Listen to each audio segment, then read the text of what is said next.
Hello बच्चों, आज हम बात करेंगे मूविंग चार्जेस एंड मैग्नेटिज्म के लेक्चर नंबर 5 के बारे में। और आज हम डिस्कस करेंगे एक नई कहानी।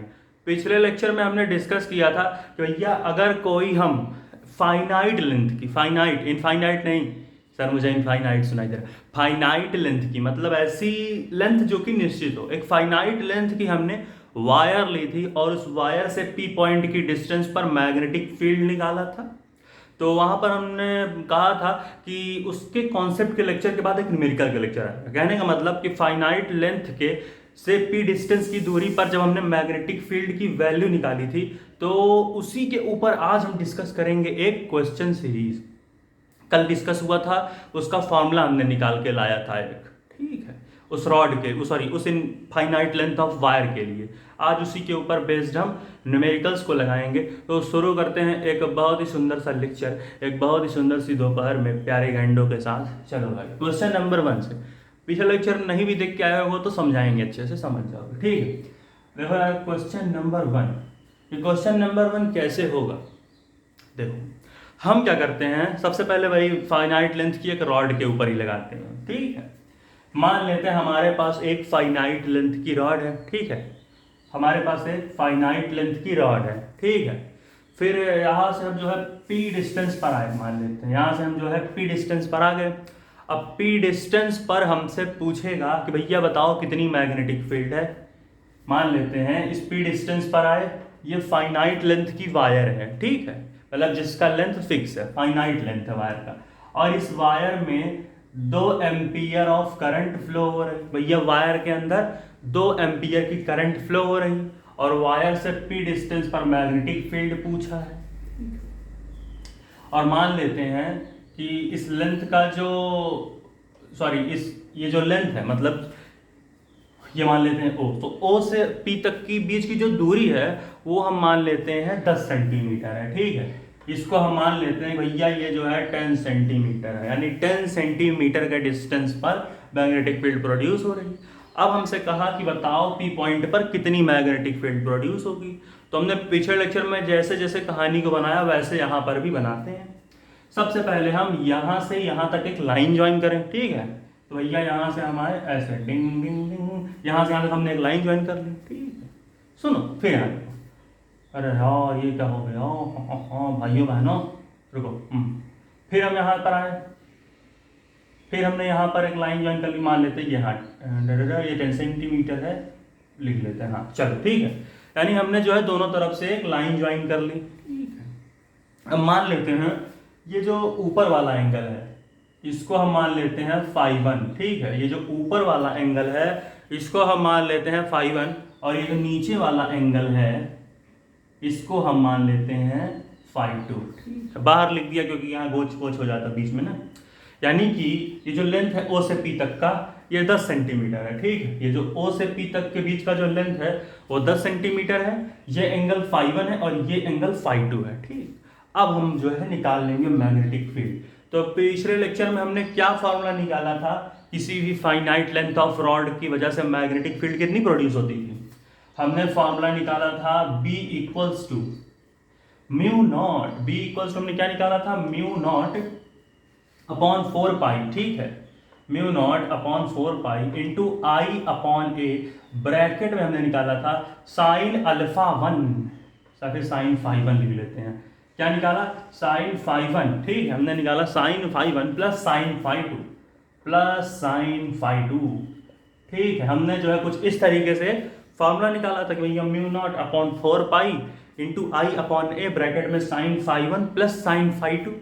तो यहाँ पर ए की वैल्यू क्या होगी, ए की वैल्यू 10 सेंटीमीटर होगी। ए क्या होता है, ओ पॉइंट से पी पॉइंट तक के बीच के डिस्टेंस को हम ए मानते हैं। यानी वायर का कोई भी एक पॉइंट लेंगे उस पर, ठीक है, और उससे पी डिस्टेंस पर जो भी लेंथ आती है उसी को ए बोलते हैं। भाई ये परपेंडिकुलर डिस्टेंस होती है, पढ़ाया था। तो यानी ए की जगह हम क्या ले लेंगे, टेंस ले लेंगे, ठीक है। म्यू नॉट अपॉन 4 पाई तो कांस्टेंट वैल्यू होती है, mu naught upon 4 pi is equal to 10 to the power -7 होता है, ठीक है।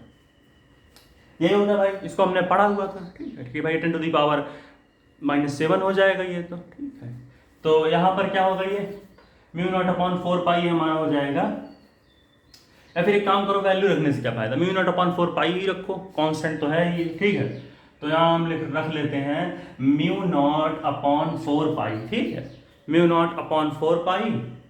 फिर यहाँ जो है करंट की वैल्यू कितनी है, 2 एम्पियर, तो इसको लिख लेते हैं 2 अपॉन ए की वैल्यू कितनी है 10 सेंटीमीटर, तो 2 अपॉन 10, ठीक है। हो गया इतना कि भैया mu naught upon 4 pi into 2 upon 10, ठीक है। और ब्रैकेट में क्या होगा, साइन अल्फा, साइन जो हमारा अब φ1 है, φ1 की वैल्यू मान लो भाई कितनी है 45 डिग्री, मान लेते हैं φ1 की वैल्यू कितनी है, हम मान लेते हैं φ1 की वैल्यू है 45 डिग्री और φ2 की वैल्यू है ये वाले एंगल की 30 डिग्री, यानी भैया φ1 तुम्हारा 45 डिग्री, φ2 तुम्हारा 30 डिग्री, दोनों एंगल जो है अलग अलग दिए गए हैं। अब हमने पढ़ा है साइन 45 क्या होता है, 1/√2, तो भैया साइन φ1 की जगह क्या लिख दो 1/√2 प्लस साइन 30 की वैल्यू हमने क्या पढ़ी है, φ2 तुम्हारा 30 है, तो साइन 30 की वैल्यू 1/2, तो यहाँ हो जाएगा मेरे भाई 1/2, ठीक है, तो 1/√2 प्लस 1/2, ठीक। अब इसके बाद क्या होगा, इसके बाद हम देख सकते हैं कि भाई 2/10 है, तो 2 1 जा 2 5 जा काट सकते हैं, फिर यहाँ से 2 काट दें, यहाँ से ये 2 1 जा, ये हो जाएगा 2 2 जा, ठीक है। तो या फिर ऐसे लिखो या फिर ऐसे ही रहने तो कोई दिक्कत थोड़ी है, पहले अभी काटो मत, ठीक है, अभी कुछ नई नई कहानी खेल लेते हैं। 4 पाई इसको रखने देते हैं 2, ठीक, म्यू नॉट अपॉन 4 पाई और ब्रैकेट में क्या हो जाएगा 2/10 हो गया, ठीक है। अब क्या करते हैं, अब हम करते हैं क्या कि 1/√2 को ऐड करते हैं 1/2 में, ठीक है। तो क्या होगा, ज़्यादा से ज़्यादा इसको ऐड करोगे फिर पूरा सॉल्व करोगे, यानी बहुत ही लंबी चौड़ी वैल्यू आएगी, ठीक है। तो हम लोग ज़्यादा नहीं करते, हमको समझाना था, सॉल्व कर लेना घर पे आराम से, हम लोग सिंपल लैंग्वेज में इसको लिख लेते हैं। क्या लिख लेते हैं भाई, इसको हम लोग लिख लेते हैं, इसको हम लोग लिख लेते हैं mu naught upon 4 pi into क्या हो जाएगा 4 10 जा 20 हो जाएगा और ये 2 हो जाएगा, ठीक है। तो क्या हो जाएगा 2/20, 4 10 जा 40, सॉरी 4 10 जा 40, तो 2/40, तो 2/40 लिख लो या फिर ऐसे ही रहने दो, खैर म्यू नॉट अपॉन 4 पाई अलग से लिखे ना, तो क्या दिक्कत है, यहाँ लिखो म्यू नॉट अपॉन 4 पाई और 2 1 जा 2 5 जा, यानी कि यहाँ क्या हो जाएगा, यहाँ 5, 2 यहाँ नीचे 5 बचेगा, अब क्या हो जाएगा 5 4 जा 20, तो यहाँ लिख देते हैं 20 पाई, सीधा म्यू नॉट अपॉन 20 पाई लिख देते हैं, क्या दिक्कत है, ठीक है। और ब्रैकेट में हम इसको रख लेते हैं भाई 1/√2 प्लस 1/2, तो इस तरीके से हम लोग इसको लगा सकते हैं। इसके बाद अपना सॉल्व कर लेना आगे, हमको खाली समझना था चीज़ों को, वैल्यूज को रखना म्यू नॉट की जो है पाई वगैरह का, और निकल जाएगा इस तरीके से, ठीक है। तो समझ में आइए सवाल, इसको लिखो, अगला सवाल लगाते हैं, ठीक है, नोट करो 1 2 3 4, इसको कर लेना है, हमको यहाँ मेन मकसद है हमारा समझाना, अब इसको लगाने लगेंगे आधा घंटा, इसी में नए नए कॉन्सेप्ट भी तो बताने हैं। अब चलो देख लो भाई, चलो भाई ये सब है, देख रहे हो कितना गंदा बिक रहा है, अब भाई इतना गंदा, चलो एक और सवाल देख लेते हैं, ठीक है। समझ में आया कि नहीं, पिछला हमने वैल्यूज नहीं रखी, तो खुद से भी लगा सकते हो ना भाई।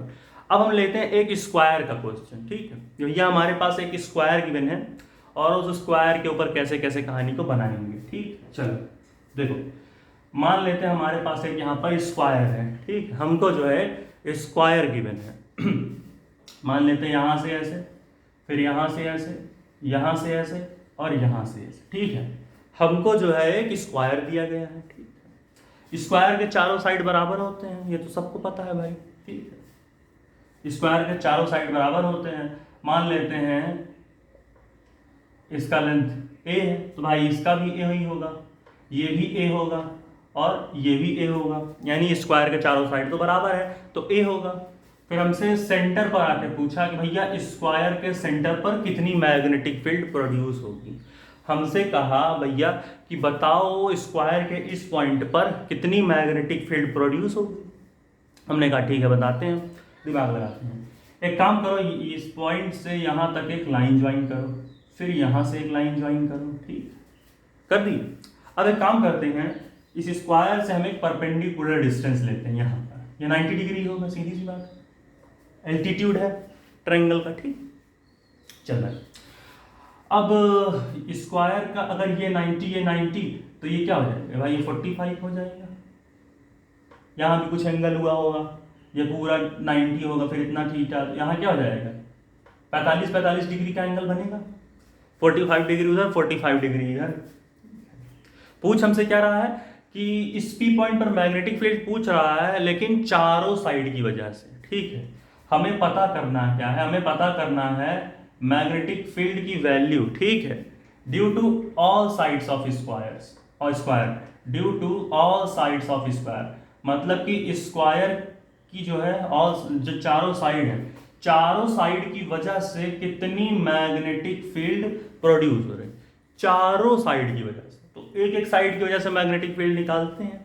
अब भैया ये देखो, हर एक साइड एक फाइनाइट लेंथ ऑफ वायर की तरह काम कर रही है, ठीक है भाई, फाइनाइट लेंथ ऑफ वायर की तरह ही तो काम कर रही है, ठीक है।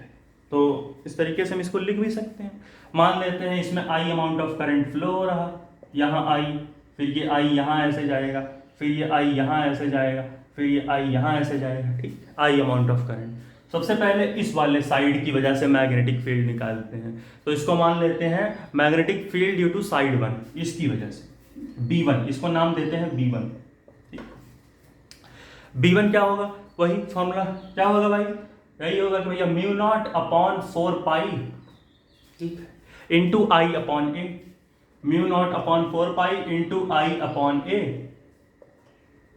Sign phi 1 plus sine phi 2, ठीक है। ये साइन फाई 1 ये साइन फाई 2, भैया पी डिस्टेंस पर जो एंगल बन रहा वही होता है, ठीक है, साइन फाई 1 साइन फाई 2, ठीक। तो अब कहानी को खेलते हैं यहाँ पर, देखो म्यू नॉट अपॉन 4 पाई तो कांस्टेंट वैल्यू है, इसको अलग से रखो यहाँ पर, म्यू नॉट अपॉन 4 पाई, ठीक है। फिर क्या होगा, करंट की वैल्यू कहाँ है, करंट ये जा रहा, तो हाँ करंट आई रख देते हैं, ठीक है।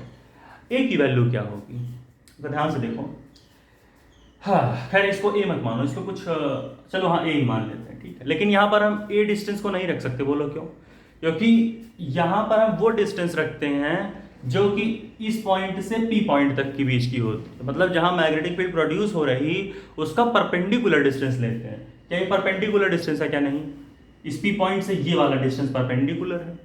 तो अगर भाई ये पूरा ए है और चारों साइड बराबर है, तो मतलब ये यहाँ से यहाँ क्या होगा, यहाँ से यहाँ होगा a/2, तो यहाँ से यहाँ तक का भी a/2 होगा।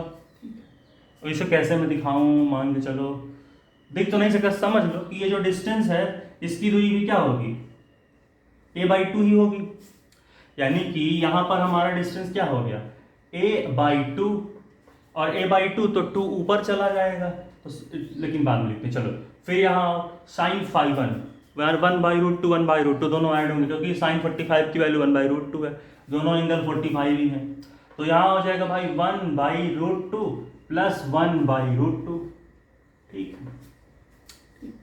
तो क्या हो जाएगा 2/√2 हो जाएगा यहाँ पर, ठीक है, 2/√2 यानी म्यू नॉट अपॉन 4 पाई, ठीक है। अब भैया ये 2 ऊपर चला जाएगा तो 2i अपॉन a, इसको हटा दो, ठीक है, और 1/√2 प्लस 1/√2 2/√2, यानी यहाँ हो जाएगा 2/√2, और वो a तो ऊपर चला गया था i के साथ, ठीक है। तो ये इस तरीके से इतनी वैल्यू निकल करके आ गई, ठीक है। यानी इसको हम किस तरीके से लिख सकते हैं, इसको हम लिख सकते हैं म्यू नॉट अपॉन 4 पाई, इसको हम लिख सकते हैं म्यू नॉट अपॉन 4 पाई, ये क्या हो जाएगा 2 2 ज़ा 4, तो 4i, ठीक है। इसको ऐसे ही रहने देते हैं, क्या रहने देते हैं, म्यू नॉट अपॉन 4 पाई, ठीक है, into 2i upon a into 2√2, ठीक है। तो इस तरीके से कहानी यहाँ पर बन सकती है, ठीक है। अब फिर इसको हम मल्टीप्लाई कर लें तो 2 2 ज़ा 4 हो जाएगा, 4i अपॉन a√2, क्या हो जाएगा 4i अपॉन a√2, ऐसे भी लिख सकते हैं इसको, ठीक है। हाँ, ये तो हो गया पहले वाले वायर की वजह से, फिर पहले वाले साइड की वजह से। अब अगर ध्यान से देखो तो हर एक साइड का लेंथ इक्वल है, ये भी a है, ये भी a है, ये भी a है, मतलब भाई चारों साइड के जो लेंथ हैं वो तो बराबर ही हैं, a ही है। इसका और सबका परपेंडिकुलर डिस्टेंस यहाँ से भी बनाओगे a/2 ही बनेगा, यहाँ से एंगल खींचोगे वो भी 45 डिग्री बनेगा, क्योंकि भाई स्क्वायर एक तरीके से सिमेट्रिकल होता है, तो हर जगह जो एंगल्स बनेंगे वो 45 डिग्री ही बनेंगे। डिस्टेंस भी देखो भाई, यहाँ से यहाँ तक का भी डिस्टेंस लोगे तो a/2 ही बन जाएगा, यहाँ से यहाँ भी a/2, ठीक है, मतलब कि हर जगह से सेम बन रहा। एंगल भी लोगे यहाँ पर तो 45 दोनों बनेंगे।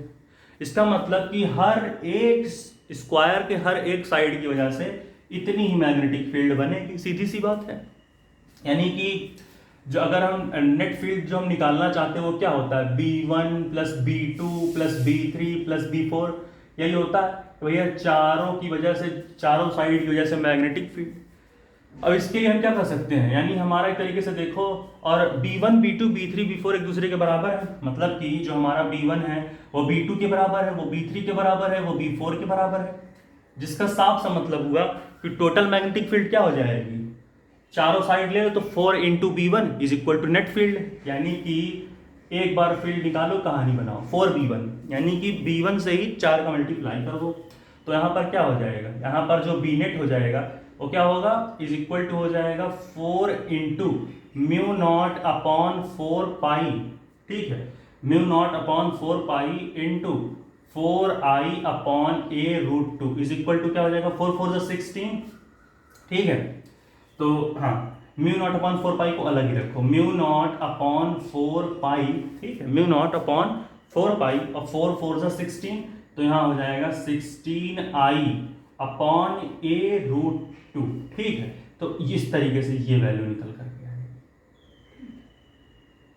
ऐसे, ये ठीक कि भैया mu naught upon 4 pi into 16i upon a√2, तो इस तरीके से ये वैल्यू हमने पा ली। सिंपल सी कहानी थी कि भैया जो हमारी नेट फील्ड होगी वो चारों के सम की वजह से होगी। पिछला सवाल मैंने थोड़ा जल्दबाजी में सॉल्व नहीं किया, कॉन्सेप्ट भी समझाने थे ना चीज़ों को, तो उसको तो कर सकते हो ना अपने से, ठीक है। तो इस तरीके से हम चीज़ों को देख सकते हैं कैसे कैसे। अब इसका डायरेक्शन देख लेते हैं भैया, मैग्नेटिक फील्ड का डायरेक्शन कैसे निकलेगा, ठीक है। देखो हमने पढ़ा था पिछले लेक्चर्स में जो राइट हैंड थंब रूल, तो एक काम करते भाई लगाते हैं, क्या पढ़ा था भाई उसमें हमने कि हम क्या करेंगे, जो हमारे हम सबसे पहले अपने राइट हैंड, यही राइट हैंड मेरा, ठीक, तो हम क्या करेंगे अपने राइट हैंड के थंब को करंट के डायरेक्शन में लाएंगे, ठीक है। तो हमने क्या किया, हमने जो है अपने ये इस तरीके से, ठीक, ऐसे ही लिख लो, हमने जो है क्या किया, हमने जो है अपने राइट हैंड के थंब को करंट के डायरेक्शन में ले लिया। करंट ऐसे जा रहा, हर एक साइड के लिए डायरेक्शन निकालना है।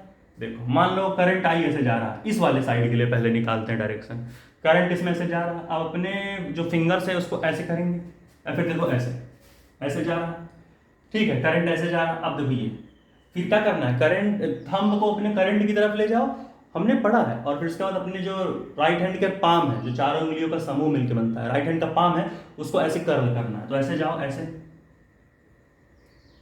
बाहर की तरफ भाग रहा है, यानी जो हमारा जो डायरेक्शन आ रहा है वो आउटवर्ड्स आ रहा है। और किसका डायरेक्शन लेते हैं इसको, मैग्नेटिक फील्ड का, कि मतलब हम राइट हैंड के थंब को करंट के डायरेक्शन में लाते हैं और अपने पाम को ऐसे कर्ल करते हैं, और अगर पाम बाहर की तरफ आ रहा है तो इसका मतलब मैग्नेटिक फील्ड का भी डायरेक्शन बाहर की तरफ। तो यहाँ पर जो मैग्नेटिक फील्ड का डायरेक्शन है वो बाहर की तरफ, बीच में बंदी ऊपर को जा, ठीक। तो ये होता है मैग्नेटिक फील्ड आउटवर्ड्स का डायरेक्शन। अब वही चीज यहाँ पर करोगे, करंट ऐसे आ रहा, अब कर्ल करो, ये भी बाहर, यानी कि इस साइड की वजह से भी मैग्नेटिक फील्ड बाहर की तरफ जा रही है, ठीक है। हाँ, अब हम इस वाले की वजह से देखते हैं, करंट ऐसे कर्ल करो, ये भी बाहर की तरफ, यानी तीसरी साइड की वजह से भी मैग्नेटिक फील्ड बाहर की तरफ ही आ रही। तुम ये चीज कब लागू कर सकते थे, V1 = V2 = V3 = V4, जब भैया मैग्नेटिक सब साइड का मैग्नेटिक फील्ड का डायरेक्शन भी सेम हो, सबका डिस्टेंस भी सेम है, परपेंडिकुलर डिस्टेंस a/2 ही, सबका एंगल सेम हो जो कि 45 होगा ही। ये सब तब पॉसिबल है जब तुम्हारा ज्योमेट्री सिमेट्रिकल हो, और स्क्वायर एक सिमेट्रिकल चीज होता है, तो इसलिए हमने ये थ्योरम लगा दिया सीधा, नहीं हम ना लगा पाते, ठीक। फिर इस साइड के लिए आओ, करंट ऐसे जा रहा, थंब को देखो, थंब ऐसे कि बाहर, यानी कि चारों साइड की वजह से जो मैग्नेटिक फील्ड का डायरेक्शन आया वो क्या आया, वो आउटवर्ड्स, यानी ये इतना बी नेट बनेगा, लेकिन इसको तुम खूबसूरती से ऐसे लिख सकते हो, मैं बता रहा हूँ तो भाई, इसको यूज करो, इसकी जगह पर लिख लेते हैं हम कि भैया बी नेट इक्वल्स टू क्या बनेगा, ये बन रहा है भाई म्यू नॉट अपॉन 4 पाई, ठीक, mu naught upon 4 pi into 16i upon A root 2, ठीक है, आउटवर्ड्स, बाहर की तरफ बन रहा है ये फील्ड, आउटवर्ड्स। तो ये होता है फाइनल आंसर, इसे नोट करो। तो हम इसको जो है खत्म करते हैं। नोट करो भाई, 1 2 3 4, पॉज करके नोट कर ले भाई। समझ में आई चीजें? तो देखो यार, यहाँ पर इस लेक्चर को पैक करते हैं, घबराओ ना। इसके बाद एक एडवांस लेवल का क्वेश्चन सीरीज आएगा इसी के ऊपर, ठीक है। तो अब इसके बाद हम क्या करेंगे, जो मैग्नेटिक फील्ड ड्यू टू सो क्या बोलता है उसको, फाइनाइट कैरिंग वायर जो होता है, जैसे ये, तो जो मैग्नेटिक फील्ड की वैल्यू होती है किसी भी फाइनाइट लेंथ ऑफ वायर से, उसके ऊपर आज था बेसिक क्वेश्चन सीरीज, इसके बाद आएगा एडवांस क्वेश्चन सीरीज। तो भाई इसको देखते रहो, और इसके बाद में एक और नया टॉपिक देखते हैं। नोट कर लो एक बार फिर से इसे भाई, नोट करो। ये क्या भाई, नोट कर लिए? चलो भाई, तो इसके बाद हम अपना अगला लेक्चर कल लाएंगे, जहां हम डिस्कस करेंगे advance question series based on finite length of current carrying wire. तब तक के लिए पढ़ाई करते रहें। All the very best. चलो।